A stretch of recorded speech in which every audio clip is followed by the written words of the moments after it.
Hello, everyone. I'm Wayne, and welcome to Goals by the Numbers. If you're passionate about football and love diving into stats behind every game, you've come to the right place. We break down performances, we analyze tactics, and give you a deep statistical look at the biggest matches. Today, we'll take a closer look at Manchester United. Their current financial situation is widely known, and after one of the new part owners stated in an interview, we would have run out of money by Christmas. Maybe we should look into how Manchester United can look at other clubs as examples who have struggled financially and learn from them. So, let's get straight into it. I watched a video in the last few days made by United People's TV. I'll link it below, where the host Sam walked through an article on The Athletic speaking about the wages that Manchester United players were currently receiving. Now, I'm not going to give a reaction to the video or break it down. The only reason I found the video is because I personally follow the channel. So why not mention something I like, right? It did get me thinking, how exactly can Manchester United get back on a better financial footing? I have seen various videos over the years where others have spoken about ways the club could improve their finances, but looking at other clubs, what did they do? What did they do exactly? Assuming their ownership did just pay off any outstanding debt. Over the last 25 years, I can think of six clubs that have gotten into and out of financial trouble. Funny enough, one of those six clubs, Barcelona, has recently got themselves back into financial trouble again, but we're not going to look at that and just focus on the positives. I'll make sure to add links below to various articles to as references for the points I make and to anything that might be very specific. So the clubs, Borussia Dortmund, in 2005 to 2013, so their crisis. In the early 2000s, Dortmund nearly went bankrupt due to overspending, play wage inflation, and financial mismanagement. In fact, it got so bad that not only did players agree to a 20% pay cut, but Bayern Munich, their rivals, had to loan them some money, which I believe was 2 million euros. At the time, Dortmund won the league in the 01-02 season, and once they got past the crisis, things had stabilised, they actually won it again in the 2010-11 season under a certain Jurgen Klopp. Juventus, 2006 to 2010. So their crisis. After the 2006 Calciopoli scandal, getting better pronunciations, executives and clubs and the refereeing organisation colluded to ensure specific referees would ref matches against certain teams to ensure favourable results. Juventus was relegated to Serie B. They lost key players for smaller values, such as Ibrahimovic and Vieira, and suffered a major hit to their revenue, marketing, so on and so forth. They were able to make their way back to Serie A at their first attempt under their new chairman, a particular Jean-Claude Blanc, who is now at Manchester United. More on him later. Southampton, 2009 to 2012, their crisis. In April 2009, Southampton went into administration with their debts in and around £30 million. They were also relegated to League One a few months later and had to take their 10-point deduction for going into administration down with them.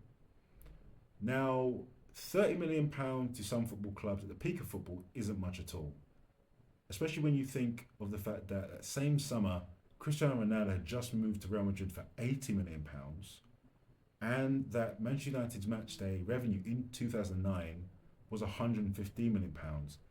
It starts to put into perspective where some clubs do and don't lie in terms of their finances. Valencia, 2009 to 2020, their crisis. In 2009, I guess it was a bad year for coastal cities in England and Spain, as Valencia ended up having debts exceeding £400 million. And in some cases, it was actually reported as high as 450. This resulted in them selling star players such as David Villa, David Silva, and Ryan Mata, who had a stint at Manchester United after Chelsea. The club still managed to finish third in the 2010-11 season after selling Villa and Silva, it should be noted. Glasgow Rangers, 2012 to 2018. Their crisis. Rangers were liquidated in 2012 due to financial mismanagement and tax disputes, forcing them to start again from the third division of Scottish football. I actually remember watching this on the news, confused and in shock. At this point, I only ever knew a world where Rangers and Celtics were competing for a league every single year. As a Manchester United fan, I know that Alex Ferguson was at Aberdeen, I believe it was at some point, and he broke up the monopoly. But ever since that, wasn't aware of anything. Rangers spent years building themselves back up until they won the league again under the management of Steven Gerrard in 2020-21 season. Barcelona, 2000 to 2003. Their crisis. Barcelona faced financial difficulties in the late 1990s due to poor transfer decisions, be it player and transfer fees paid, and a spiralling wage bill. Laporta, who took over as president in 2003 and is the current president now, implemented a series of cost-cutting measures to get finances back under control while focusing on a smarter transfer policy. Barcelona are again in financial trouble. In fact, their financial issues actually forced them to lose Lionel Messi for nothing. And when you consider how many clubs across Europe would have signed him happily and paid a fee, that can only lead to really poor financial management. So now that we have some examples, we can create a list of steps that Manchester United could use going forward and include some assumptions without having the owners just clear the debt. If I'm honest, I would rather they just did, but if they were going to, then surely they would have done that already by now. So debt restructuring and refinancing. Getting all of the debts in one place and restructuring it to get the best terms possible is a must. If this could also include the cost of the new stadium, then that would be a consolidated debt, and instead of the debt being related to player transfers and the debt that was initially put on the club by the Glazer family, the narrative could be shifted to say, we have $3 billion worth of debt, but look at our new 100,000 seat stadium. Sustainable wage structures. With the United produced by Sam of United People's TV specifically in mind, we have an idea of how much some of the players are paid. So a tiered structure could be put into place where a player could fall into a different category. For example, with these players, you could pay them based on their status, the first team. So Bruno Fernandes, if you regard him as a star key player, his bracket could be 200,000 to 300,000. Manuel Ugarte, his grouping could be as a regular starter, but the replacement is not of or near the same quality, assuming Casemiro is going to be moved on. His bracket could be 150,000 to 200,000.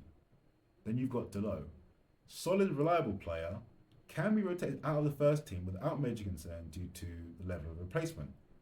Very wordy grouping, but I think you get the point. And they could be paid 100,000 to 150,000.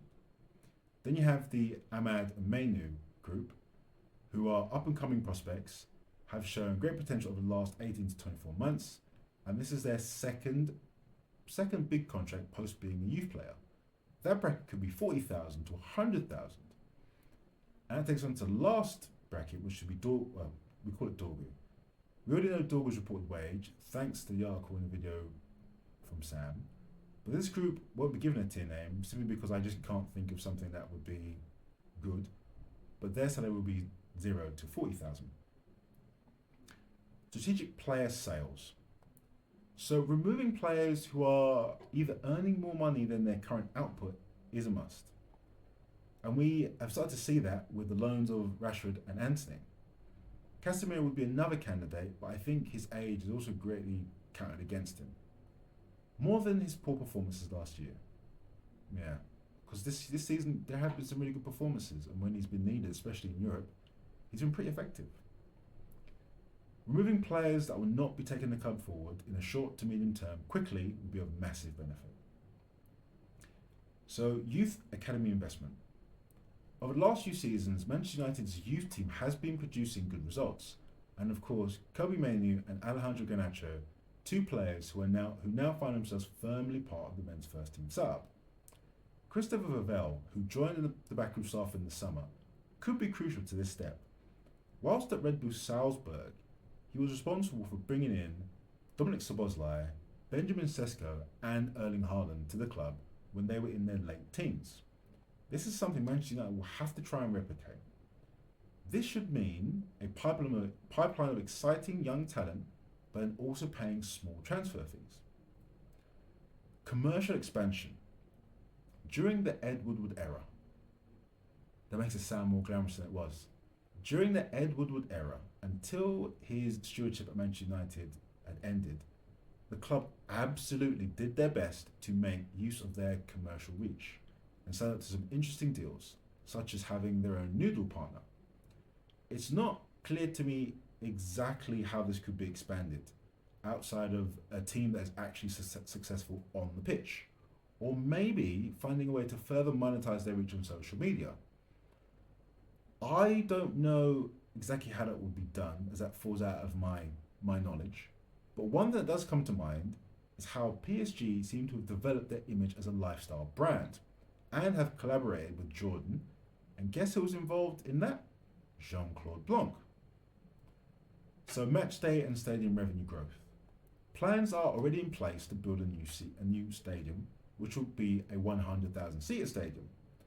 After watching Arsenal and Tottenham expand their stadiums, or rather build new stadiums with larger capacity, and generate a higher match day revenue, this will 100% be means of generating more income. Better transfer market strategies. With Vavell, who specialises in bringing in younger players, Manchester United could build for the future if you pair that with a policy brought to Juventus where they targeted free transfers under Jean-Claude Blanc. Then the club will be spending much less on transfers.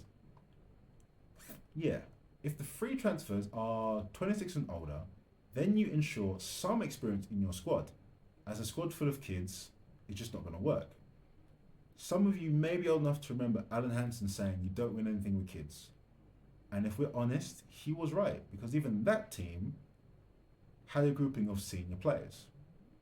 Now, some of these players are never going to join Manchester United simply because I don't think they, big fans of their current teams, or them themselves, could stomach the change. But to make the case, Trent Alexander-Arnold, he is going to move to Real Madrid on a free transfer, it seems very likely. Channel favourite Mohamed Salah also has his contract run out this summer, as does Virgil van Dijk, Leroy Sané and Kevin De Bruyne. Effective sporting and business leadership. The right leadership needs to be put into place to make the right decisions. If the previous steps work, then the leadership team can claim that they're doing a good job. So far, only one member of the leadership team has joined and left since Ineos have been involved. So we'll just have to wait and see how this all shakes out. So that brings us to this week's questions. What do you think is the most realistic way Manchester United can fix their financial situation without new owners just paying off the debt? Our second question: which of the clubs that I mentioned had the smartest recovery plan, and could Manchester United replicate it in any way and use some of their strategies? And the last question: would you rather see Manchester United prioritise youth development or smarter free transfers like Juventus did? Yeah. Let me know your thoughts in the comments.